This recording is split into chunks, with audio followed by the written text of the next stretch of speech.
بسم اللہ الرحمن الرحیم۔ السلام علیکم دوستوں۔ اکثر کانوں میں سیٹی نما آواز کیوں گونجتی ہے؟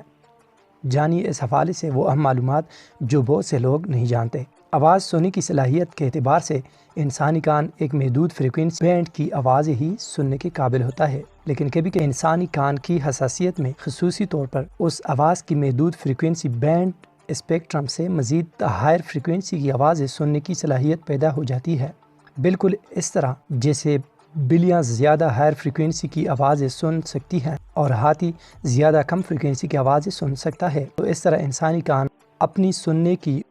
اونچی فریکوینسی کی انتہائی حد سے بھی زیادہ فریکوینسی کی آوازیں سننے کی صلاحیت حاصل کر لیتا ہے۔ ایسا عمل اکثر 13 سال سے 16 سال کی عمر میں تیزی سے بڑھنے والے بچوں کے ساتھ ہوتا ہے، لیکن یہ عمل بڑی عمر کے افراد کے ساتھ بھی پیش آ سکتا ہے۔ بتائی گئی وجوہات بالکل نارمل حالات میں کئی بچوں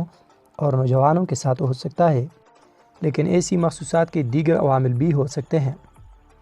جیسے کہ کسی بھی شخص کی نیند میں مسلسل خلل پیدا ہو جائے، یعنی نیند نہ آنے یا تھوڑے وقفے کے بعد نیند ٹوٹ جانے، مسلسل جاگنے، نفسیاتی مسائل اور الجھنوں کا شکار ہو جانے، اور انسان میں ذہنی و جسمانی آرام سے متعلق نظام کے ساتھ مسلسل خلل واقع ہونے کی وجہ سے بھی پیدا ہو سکتے ہیں۔ اس قسم کی شکایات پیدا ہونے کے بعد از خود ٹھیک ہو جاتی ہے،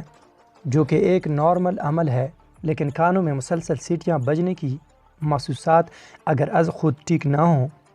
تو کانوں کے ڈاکٹر کی بجائے نفسیات کے معالج کے پاس جا کر اپنا معائنہ کرانا چاہیے۔ ایسی غیر معمولی اور نہ سمجھ میں آنے والی محسوسات کا تسلی بخش علاج موجود ہے، جو کہ صرف سائیکاٹرسٹ ہی تجویز کر سکتا ہے۔